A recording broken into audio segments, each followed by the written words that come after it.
प्यारे बच्चों, आप सब कैसे हैं? आई थिंक आप सभी हैप्पी एंड हेल्दी होंगे। तो सबसे पहले आप एक क्वेश्चन बताइए। आप बलून में और साइकिल के टायर में क्या भरते हैं? बताइए बताइए। वायु ना? तो आज का टॉपिक वायु ही है। यानी आज मैं आपको इकाई 15 वायु पढ़ाऊंगी। तो इस चैप्टर में आपको क्या क्या टॉपिक पढ़ने होंगे बच्चों? आपको वायु एवं वायु के गुण पढ़ने होंगे, एंड सेकंड वायु का संगठन, एंड थर्ड वायु की आवश्यकता एवं उपयोगिता, एंड लास्ट ओजोन परत। यानी वायु एवं वायु के गुण। वायु क्या है, वायु और वायु के गुण क्या हैं। वायु जो है क्या कोई एक चीज़ है या और चीज़ों से मिलकर बनी हुई होती है, इसके बारे में हम जानकारी करेंगे। वायु की ज़रूरत और उपयोगिता, यानी वायु की उपयोग कहाँ कहाँ पर होते हैं, एंड ओजोन परत। इन टॉपिक के बारे में हम स्टडी करेंगे डिटेल में। चलिए शुरू करते हैं बच्चों। वायु। आइए अपने आसपास घटित होने वाली कुछ घटनाओं पर ध्यान दें। जैसे कमरे में पंखे के चलते ही पढ़ी पुस्तक के पन्ने फड़फड़ाने लगते हैं, ठीक है बच्चों। फिर कागज की बनी फिरकी को हाथ से लेकर दौड़ने पर वह घूमने लगती है, ठीक है बच्चों। फिर तेज हवा के झोंके से खिड़कियां फटफट की आवाज़ करती हुई बंद हो जाती हैं आदि। जरा सोचिए ऐसा क्यों होता है, बताइए बच्चों।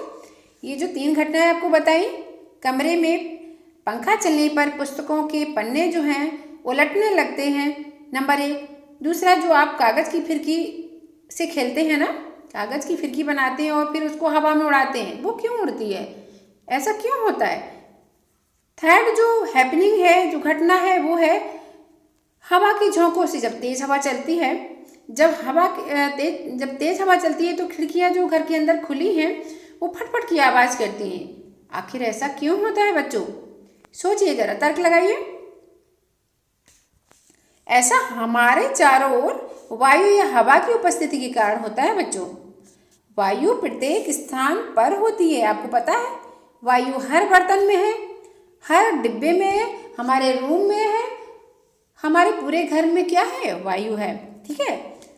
नेक्स्ट, आकाश में पतंगों का उड़ना, यानी आकाश में कीट पतंगों का उड़ना, पेड़ पौधों की पत्तियों का हिलना, पवन चक्की का घूमना इत्यादि वायु की उपस्थिति के कारण ही संभव है।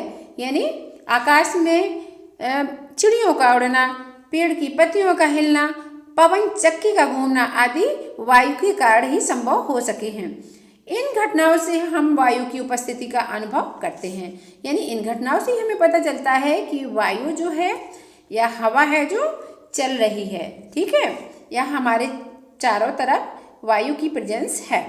लेकिन वायु को क्या बच्चों आपने देखा है कभी, बताइए। वायु को कभी देखा है, या वायु की कभी खुशबू ली है, या वायु का कभी स्वाद चखा है, बताइए। नहीं ना? तो देखिए बच्चों, हमारे चारों ओर सभी स्थान पर वायु उपस्थित है ना। पृथ्वी के ऊपर का वह भाग जहाँ वायु उपस्थित है उसे क्या कहते हैं, वायुमंडल, है ना। जैसे मान लीजिए आपकी ये अर्थ है, ठीक है,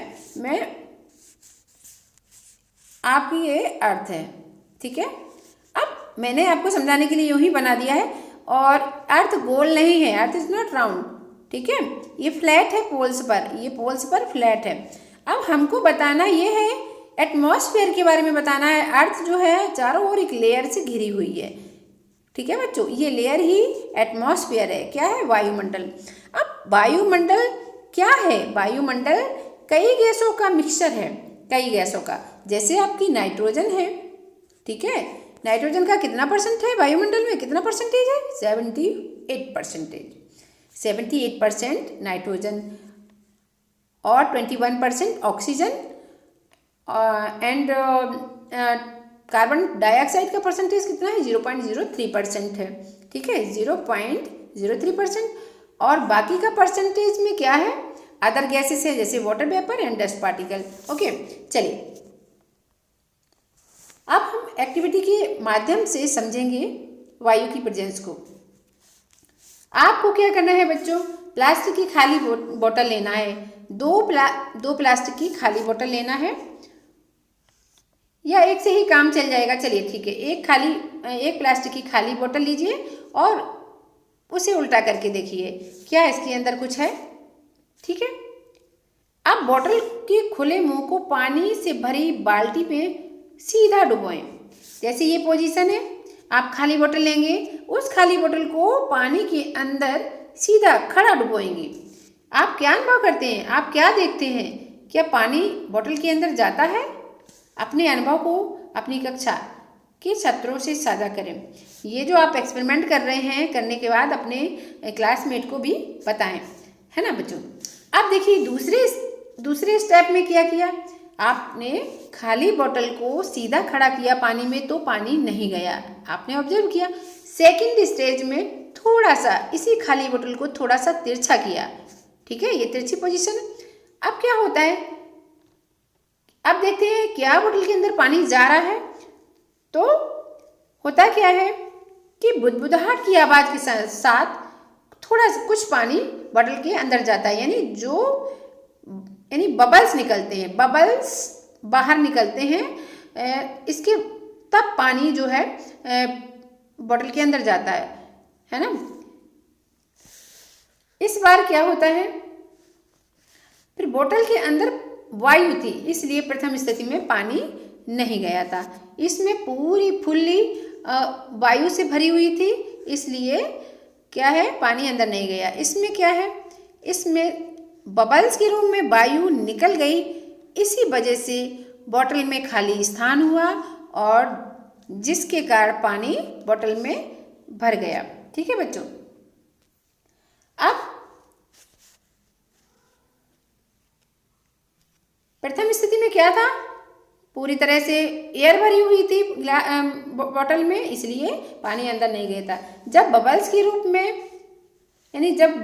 रूप में अंदर की वायु बाहर निकली, तभी खाली जगह की पूर्ति के लिए बोतल में पानी भर गया। ठीक है बच्चों, सेकंड एक्सपेरिमेंट है, क्या है, एक ड्रॉपर लेते हैं और एक गिलास लेते हैं जिसमें पानी भरा होता है।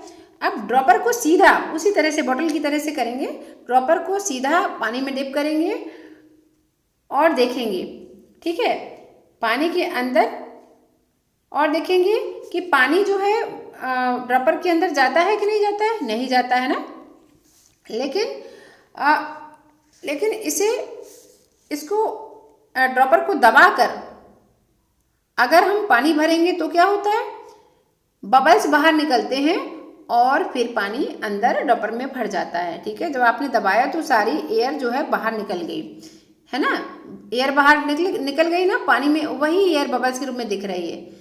एयर के निकलने पर ही पानी ड्रॉपर के अंदर घुसता है।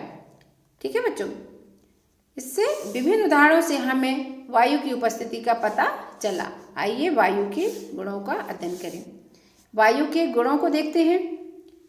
अच्छा बच्चों बताइए, क्या वायु को आपने कभी देखा है? नहीं देखा ना। क्या आप वायु का आपने कोई कलर देखा है या स्वाद चखा है, या फिर उसमें कोई उसकी गंध ली है कभी? नहीं ना। तो इसीलिए हम वायु को बोलेंगे, वायु रंगहीन, गंधहीन और स्वादहीन होती है। ठीक है,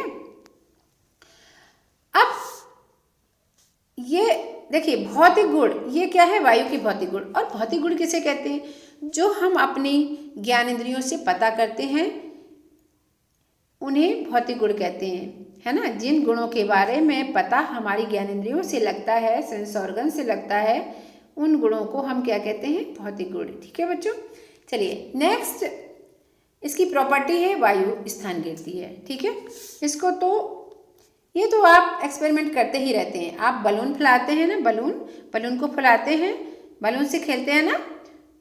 जब आप थोड़ा सा बलून फुलाते हैं तो बलून का साइज थोड़ा बड़ा होता है, लेकिन जब और उसमें हवा बढ़ती है तो बलून और बड़ा हो जाता है। इससे सिद्ध होता है कि हवा यानी वायु जो है स्थान घेरती है ना। वायु क्या करती है? स्थान घेरती है। हम कह सकते हैं कि मुंह से हवा भरने पर गुब्बारा फूल जाता है और वायु गुब्बारे के अंदर स्थान घेर लेती है। यानी ये जो इतना बड़ा गुब्बारा है तो इसके अंदर जो भी जगह है वो वायु ने कवर कर ली है। ठीक है बच्चों, इसीलिए बोला गया है कि वायु स्थान घेरती है, वायु जगह घेरती है। अब देखिए वायु में भार होता है, दूसरा गुण है वायु में भार होता है।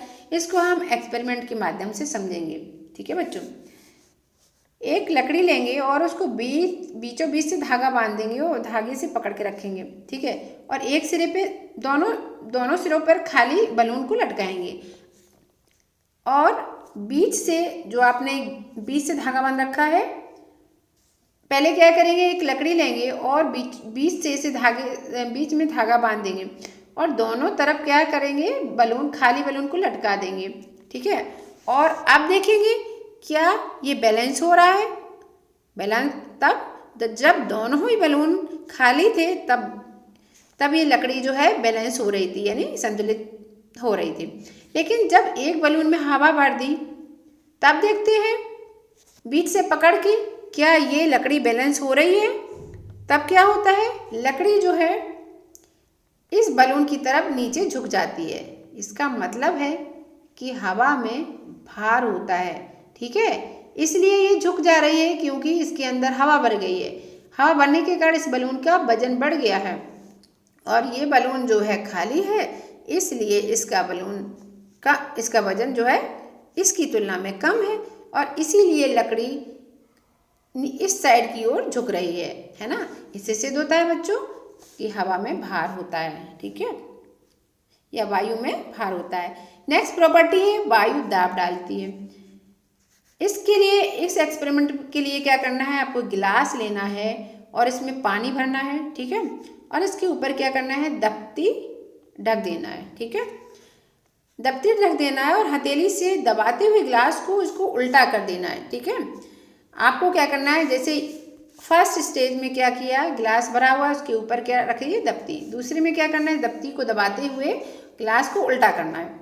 अब उल्टा किया तो क्या हुआ, उल्टा करके अब क्या करना है, अपना हाथ हटा लेना और यहाँ से गिलास को पकड़ लेंगे। ठीक है, यहाँ से गिलास को पकड़ लेंगे और आप ऐसी स्थिति में देखते हैं कि गिलास का पानी नहीं फैलता और ना ही दफ्ती हटती है। ठीक है, क्यों, ऐसा क्यों होता है, क्योंकि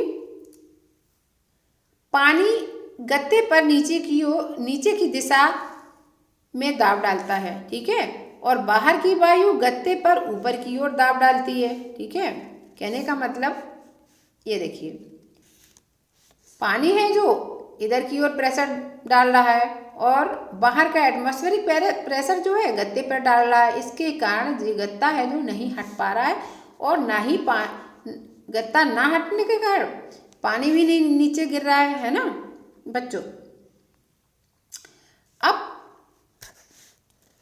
अब इससे स्पष्ट क्या होता है, वायु दाब डालती है, यानी हमारे आसपास की जो वायु है वो क्या कर रही है, प्रेशर डाल रही है। उसमें गिलास में क्या था, गिलास में नीचे से भी एयर प्रेशर लग रहा था, नीचे का एयर प्रेशर अधिक था, इस वजह से गत्ता नहीं हट पा रहा था। ठीक है, कुछ और भी जाने। हमारे शरीर पर वायु द्वारा आरोपित कुल दाब का मान लगभग 20 मीट्रिक टन यानी लगभग 10 हाथियों के भार के बराबर होता है। कहने का मतलब क्या है, हमारे शरीर पर वायु द्वारा आरोपित यानी जो एटमॉस्फेरिक प्रेशर है जो वो कितना है, लगभग 20 मीट्रिक टन या 10 हाथियों के भार के बराबर। हम इस भार का अनुभव नहीं करते हैं क्योंकि हमारे शरीर के अंदर भी वायु है ना, हमारे शरीर के अंदर भी वायु है। इस वायु का दाब बाहर से लगने वाले वायु दाब को संतुलित करता है। आपको पता है बच्चों, बाहर से जो हमारे बॉडी पर एटमॉस्फेरिक प्रेशर लग रहा है ना, इसी के कारण हम नहीं गिरते हैं, वरना तो हम खड़े ही नहीं हो पाते। ठीक है, अब हमें देखना, नेक्स्ट पॉइंट देखना है वायु का कंपोजिशन यानी एयर कंपोजिशन क्या है। इसका मतलब है कि वायु में कितनी गैसों का मिक्सचर है, कितनी गैसें और हैं उसमें, ठीक है। चलिए देखते हैं। पहले ऐसा सोचा था कि वायु केवल एक पदार्थ है, बिल्कुल। अब जो बच्चे नहीं जानते तो वही सोचेंगे ना, वायु सिर्फ एक चीज़ है। लेकिन प्रयोगों द्वारा क्या सिद्ध हुआ कि वास्तव में ऐसा नहीं है, वायु एक पदार्थ नहीं है, वायु और दूसरी गैसों का भी मिक्सअप है, मिश्रण है। आइए एक एक करके इस मिश्रण के अवयवों का पता लगाएं। एक्टिविटी के माध्यम से समझिए बच्चे। अपने शिक्षक की उपस्थिति में क्या करना है, 2 उथले पात्रों से 2 समान आकार की मोमबत्ती बीचों बीच लगाइए, ठीक है। अब पात्र में कुछ पानी डालें, मोमबत्तियों को जलाएं और उनके ऊपर उनके ऊपर क्या करना है, गिलास उलट कर रख देना है। एक गिलास दूसरे से बड़ा हो और अब अवलोकन ऑब्जर्व कीजिए कि जलती हुई मोमबत्तियों और पानी की सतह में क्या अंतर है। छोटे गिलास में ढकी मोमबत्ती बड़े की अपेक्षा जल्दी बुझ जाती है। गिलास के अंदर की वायु में उपस्थित ऑक्सीजन मोमबत्ती के जलने में सहायक होती है। जैसे ही गिलास के अंदर ऑक्सीजन समाप्त हो जाती है, मोमबत्ती बुझ जाती है। गिलास के अंदर की वायु की ऑक्सीजन समाप्त होने पर जल का तल ऊपर चढ़ता है। देखिए अब मैं आपको बताती हूँ इसमें क्या किया गया है। इसमें 2 गिलास लेते हैं, दोनों का साइज डिफर करता है, दोनों का साइज अलग अलग होता है, एक छोटा गिलास एक बड़ा।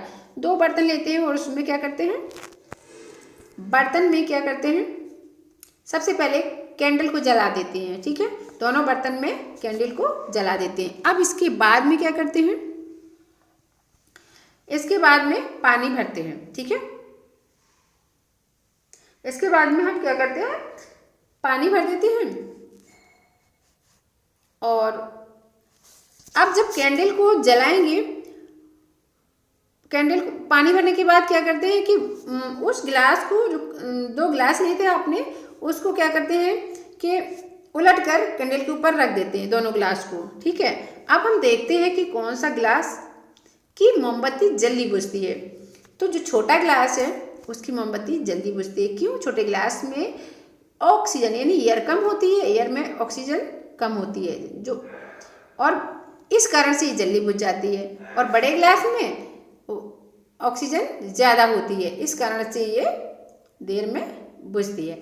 अब देखिए बच्चों, होता ये है कि इसके अंदर जो है मोमबत्ती के बुझने पर गिलास के अंदर पानी आ जाता है, पानी भर जाता है, ठीक है बच्चों। पानी क्यों भर जाता है? जब तक ये मोमबत्ती का जो थ्रेड है जलता है, फ्लेम तो बुझ जाती है लेकिन थ्रेड फिर भी सुलगता रहता है, ठीक है। अब जब तक ये थ्रेड है ना जलता रहता है, तब तक ये क्या है, पानी जो बर्तन का गिलास के अंदर भरता रहता है, क्योंकि वो सुलगने में भी ऑक्सीजन की ज़रूरत होती है, ठीक है बच्चों। तो यही कारण है गिलास के अंदर पानी भरने का, मेन यही कारण है कि जब तक ये कैंडल का थ्रेड जलता है तब तक ये पानी ऊपर की ओर भरता रहता है, ठीक है। और नेक्स्ट देखते हैं, इसमें क्या बोला है, मोमबत्ती बुझ जाती है, गिलास के अंदर की वायु समाप्त हो जाती है, ठीक है। मोमबत्ती तब तक ही जलती है जब तक उसमें ऑक्सीजन रहता है। ऑक्सीजन खत्म होने के बाद कैंडल की जो फ्लेम है वो बुझ जाती है। आगे देखिए, वायु का एक प्रमुख अवयव ऑक्सीजन है, ठीक है। ये तो हमें पता चल गया है कैंडल के बुझने पर कि वायु में ऑक्सीजन होती है, क्योंकि ऑक्सीजन गैस जो होती है वो जलने में सहायक होती है, ठीक है। वायु में ऑक्सीजन का कितना परसेंट होता है? 21%। जलने के लिए ऑक्सीजन आवश्यक है, बिल्कुल, जलने के लिए ऑक्सीजन आवश्यक होता ही है।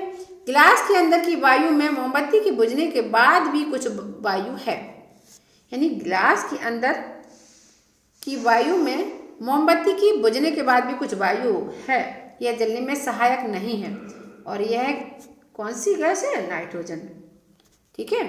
वायु में इसका नाइट्रोजन का कितना परसेंटेज होता है? 78।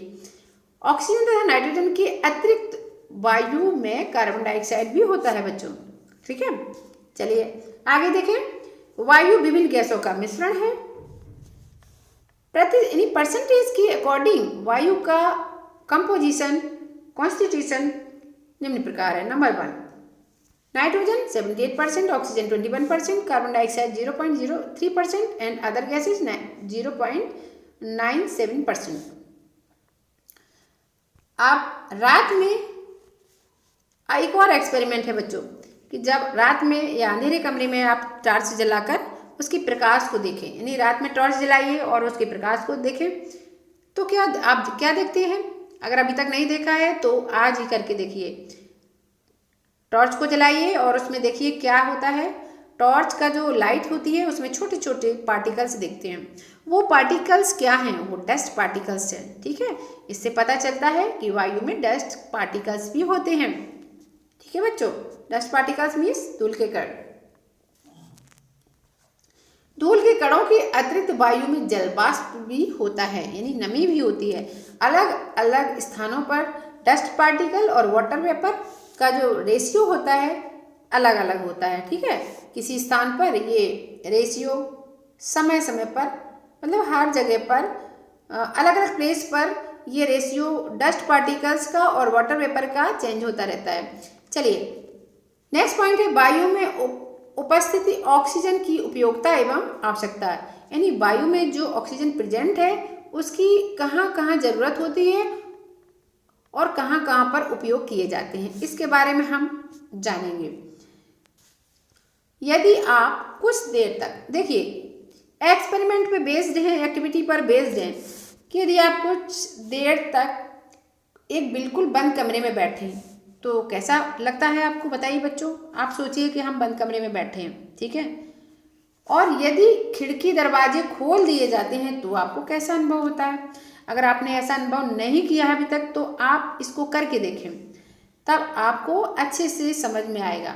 बंद कमरे में जब आप बैठे थे तो आपको दम घुटने जैसा महसूस हो रहा था, यानी कंफर्टेबल फील नहीं हो रहा था, क्योंकि बंद कमरे में वायु में उपस्थित ऑक्सीजन घटने लगती है। ठीक है,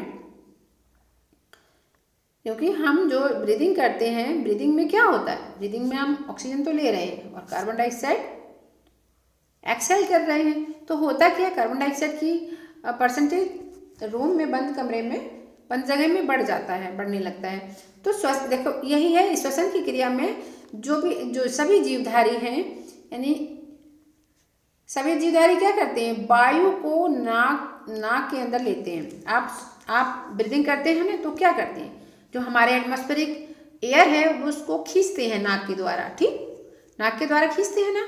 अब जो आपने नाक के द्वारा खींची वो सारी की सारी वायु आपके लंग्स में काम की नहीं है, काम की सिर्फ ऑक्सीजन है। तो वही कहा है उसमें उपस्थित जो ऑक्सीजन है वो शरीर की सेल्स में पहुंचती है, बॉडी की सेल्स में पहुंचती है, क्योंकि बॉडी की सेल्स के लिए ऑक्सीजन की ही नीड होती है, जरूरत होती है।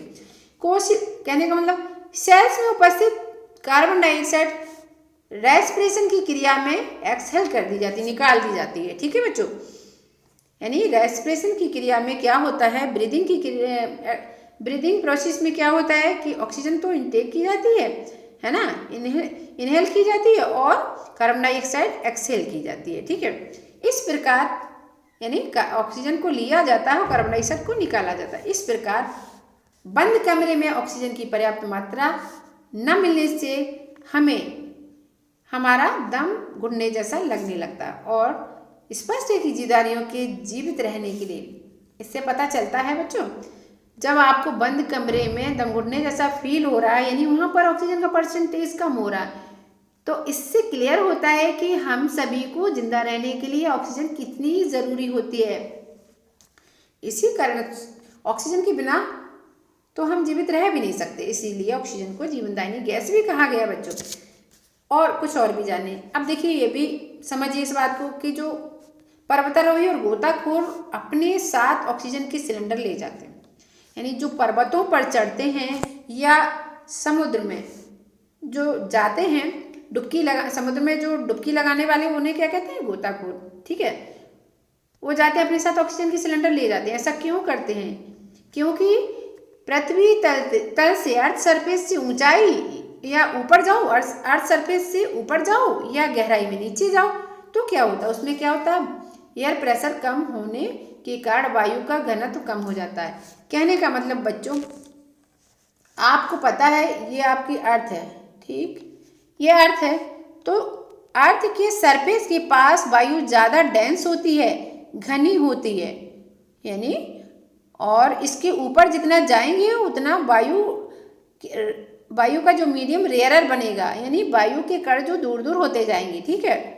इसी तरह से गहराई में भी यही काम होता है। जब हम गहराई में जाते हैं तो भी यानी कि वायु का घनत्व तो कम होने लगता है, ठीक है। तो इसी वायु का घनत्व ऊपर जाने पर या नीचे जाने पर वायु का घनत्व यानी डेंसिटी कम होने के कारण क्या होता है, इसमें ऑक्सीजन की मात्रा भी कम हो जाती है ना। जब वायु के कण रेयर मीडियम बनाएंगे यानी कि दूर दूर हो जाएंगे तो उसमें सारी गैसों का भी परसेंटेज कम ही हो जाएगा ना। तो इस कारण से क्या करते हैं, अपने साथ इस कमी को पूरा करने के लिए अपने साथ क्या ले जाते हैं, ऑक्सीजन का सिलेंडर। आवश्यकता पड़ने पर अस्पतालों में रोगियों को भी कृत्रिम श्वसन के लिए ऑक्सीजन दी जाती है।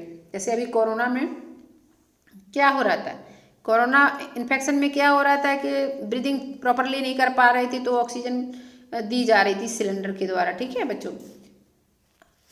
श्वसन क्रिया में ऑक्सीजन लेने के कारण जीव जंतु या पेड़ पौधे श्वसन की क्रिया में वायु की ऑक्सीजन लेते हैं, यानी जो प्लांट्स एंड एनिमल्स होते हैं रेस्पिरेशन की क्रिया में कौन सी गैस लेते हैं, ऑक्सीजन लेते हैं। और कौन सी गैस बाहर निकालते हैं, कार्बन डाइऑक्साइड। क्या आपने कभी सोचा कि वातावरण से ऑक्सीजन खत्म क्यों नहीं होती है? आइए इस पर डिस्कशन करते हैं।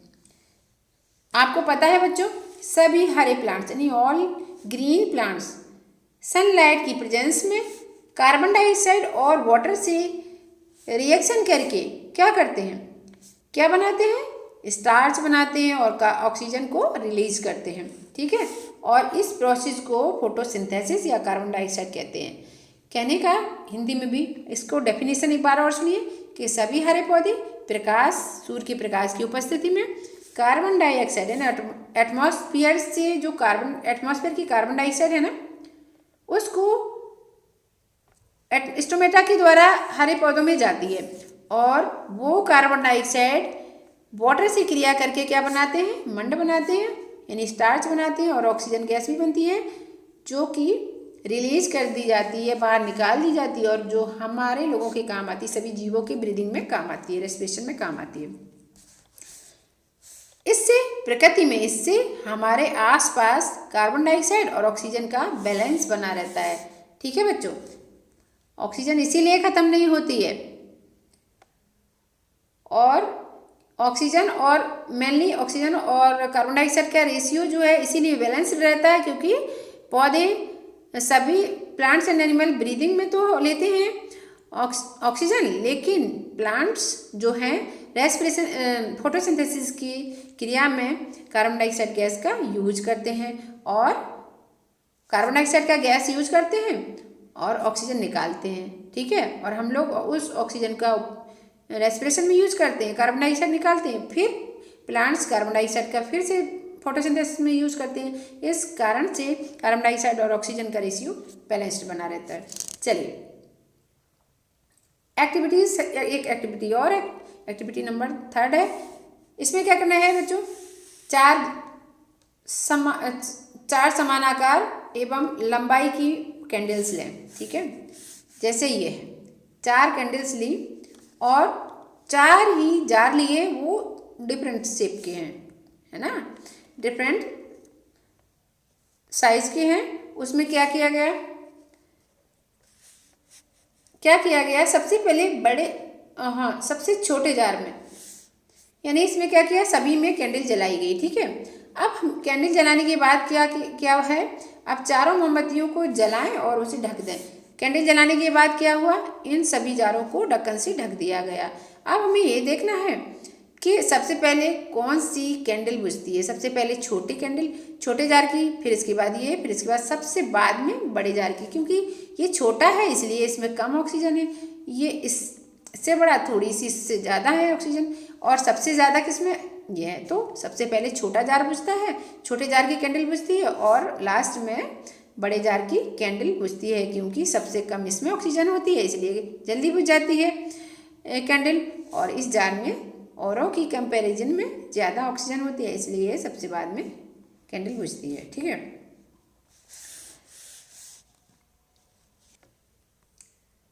इससे क्लियर है कि पृथ्वी पर जीवन के लिए वायु अत्यंत महत्वपूर्ण है। क्या वायु के कुछ और भी उपयोग हैं? चलिए वायु के और उपयोग देखते हैं। आपको पता है ये सारे उपयोग के बारे में जानते हैं, लेकिन अभी याद नहीं आ रहे होंगे, लेकिन मैं बताऊंगी तो याद आ जाएंगी। आप साइकिल के ट्यूब में क्या भरते हैं? स्कूटर, साइकिल, कार और ट्रक आदि के टायरों में क्या भरी जाती है? हवा भरी जाती है ना, वायु भरी जाती है। तो ये वायु के यूजेज हो गए, एयर के यूजेज हो गए। ये टायर परिवहन को आसान व तीव्र तेज बना देते हैं। गीले कपड़े किससे सूखते हैं? जब हवा चलती है जल्दी सूख जाते हैं ना। अब आप अगर वॉशिंग मशीन से आप ड्राई कपड़े बंद कमरे में डाल दें तो बहुत समय लगेगा, लेकिन अगर उस बंद कमरे में फैन भी चला दें तो कपड़े जल्दी सूख जाएंगे। इससे पता चलता है कि वायु का उपयोग कपड़े सुखाने में भी होता है। अब आप देखिए नाव के चलाने में या ग्लाइडर में या पैराशूट में, पतंग के चलाने में, है ना, और चिड़ियों के उड़ने में कौन हेल्पफुल होती है? वायु। और पॉलिनेशन में, यानी वायु जो है फूलों के पॉलिनेशन में की क्रिया में सहायक है। यानी पॉलिनेशन में, बीजों की डिस्पर्सल में भी वायु सहायक होती है, यानी वायु का यूज होता है। जल चक्र में इसको देखिए, आँख है कैलाट्रोपस से सेमल, कपास आदि के बीज के प्रकीर्णन में आदि इनके बीज क्या है? बहुत हल्के होते हैं, इसलिए हवा चलने पे एक जगह से दूसरी जगह पहुंच जाते हैं। इसलिए बोला है कि इनके प्रकीर्णन में, डिस्पर्सल में वायु सहायक है।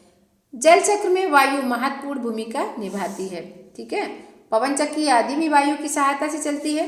पवन चक्की का उपयोग कहाँ होता है? ट्यूबवेल से पानी निकाले या आटा चक्की चलाने में होता है। चलिए अब महत्वपूर्ण पॉइंट जो है ओजोन परत, ओजोन लेयर। ओजोन लेयर क्या है बच्चों? देखिए कि हमारी जो अर्थ है, ठीक है, हमारी जो अर्थ है, ये अर्थ है, अर्थ के चारों ओर क्या है? एटमॉस्फेयर है। ठीक है बच्चों, अब एटमॉस्फेयर में क्या है? एक लेयर है, एक लेयर जो है वो ओजोन की है। क्या है? ओजोन की।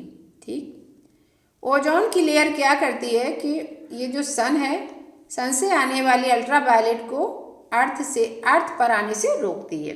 ठीक है, अर्थ पर आने से रोकती है। अब होता क्या है, ये अर्थ सरफेस से 25 किलोमीटर के वायुमंडल में ओजोन अधिक मात्रा में होती है। हमारे एटमॉस्फेयर में ओजोन की कुछ मात्रा होती है, ठीक है, लेकिन ये 25 किलोमीटर, यानी अर्थ सरफेस से 25 किलोमीटर पर ओजोन की लेयर, ओजोन अधिक मात्रा में होती है, जो कि एक क्या बनाती है? मैंने बोला ना कि जो वायुमंडल है, ये वायुमंडल में ही ओजोन की लेयर है, ओजोन की लेयर है, ओजोन की लेयर है। ओजोन गैस का कार्य क्या है? क्या रोल है? ओजोन जो होती है वो गैस सूर्य के प्रकाश में उपस्थित अल्ट्रावायलेट रेस को पृथ्वी पे आने से रोकती है। ठीक है बच्चों, पृथ्वी पर आने से रोकती है। क्यों क्यों क्यों रोकती है? इससे क्या नुकसान होता है? यानी जो ओजोन होती है ये अल्ट्रावायलेट रेस को एब्जॉर्ब कर लेती है और पृथ्वी तक नहीं आने देती है। अब पराबैंगनी, यानी पराबैंगनी को ही अल्ट्रावायलेट बोलते हैं। अल्ट्रावायलेट किरणें जो होती हैं, रेस होती है, पृथ्वी के सभी यानी प्लांट एनिमल के लिए हानिकारक होती है। ठीक है, हार्मफुल होती है। अब आजकल क्या होता है, आजकल के समय में क्या हो रहा है कि बहुत ज़्यादा पॉल्यूशन बढ़ रहा है, जिसके कारण ओजोन लेयर की मोटाई कम होती जा रही है, यानी ओजोन लेयर पतली हो रही है। ओजोन लेयर की इस पतली होने को क्या बोलते हैं? ओजोन लेयर घट रही है, यानी खत्म हो रही है, तो इसको बोलते हैं ओजोन लेयर। इसको बोलते हैं क्षरण, यानी ओजोन लेयर की इस क्षरण को प्रायः ओजोन होल या ओजोन छिद्र के नाम से जानते हैं। ओजोन लेयर का जो डिप्लीटेशन हो रहा है उसको क्या बोलते हैं? ओजोन होल या ओजोन छिद्र। ओजोन छिद्र के कारण पृथ्वी पर रहने वाले जो प्लांट एनिमल हैं उनके जीवन में बहुत बड़ी प्रॉब्लम उत्पन्न हो रही है। ठीक है, ओजोन छिद्र का मुख्य कारण क्या है? ओजोन लेयर जो डिप्लीटेशन हो रहा है उसका क्या कारण है? रेफ्रिजरेटर यानी फ्रिज और एसी से निकलने फ्रिज और एसी से सीएफसी जो गैस है वो निकलती है। अब सीएफसी क्या होता है? क्लोरोफ्लोरोकार्बन जो है वायुमंडल में जाकर ओजोन गैस को ख़त्म कर रही है, धीरे धीरे कम कर रही है।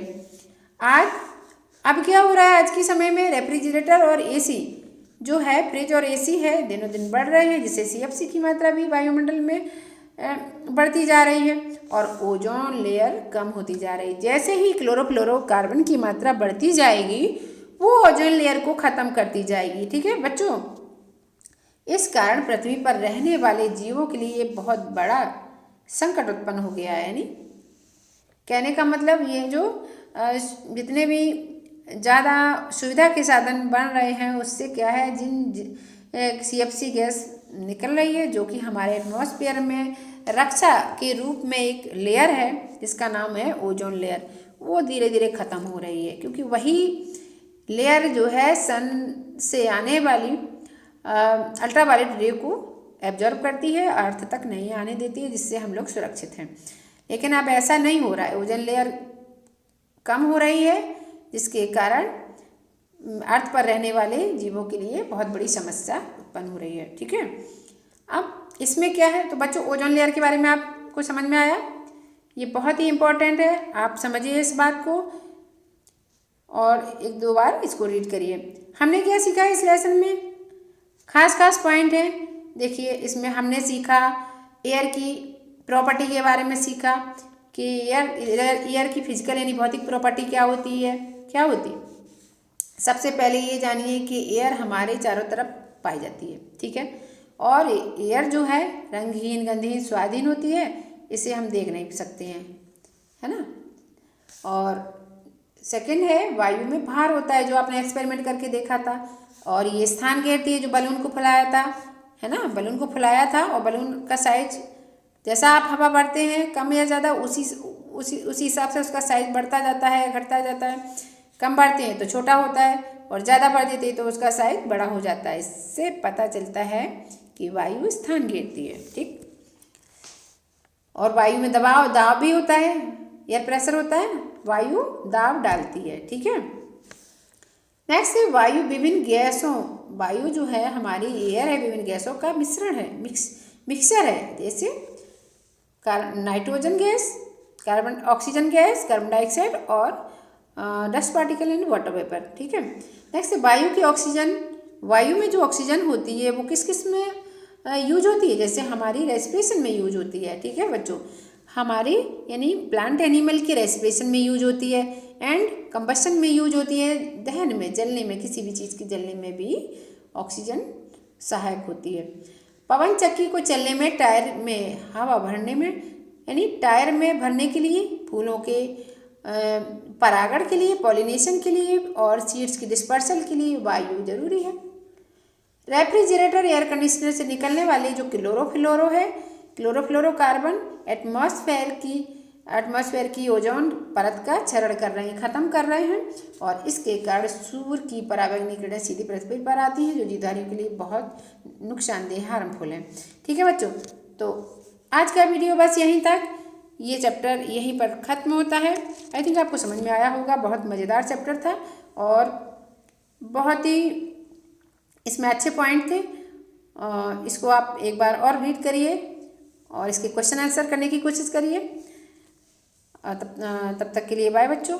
और आपको ये वीडियो अच्छा लगा हो अगर, तो इसको लाइक और शेयर और सब्सक्राइब तो ज़रूर कर लीजिएगा। ठीक है बच्चों, ओके बाय।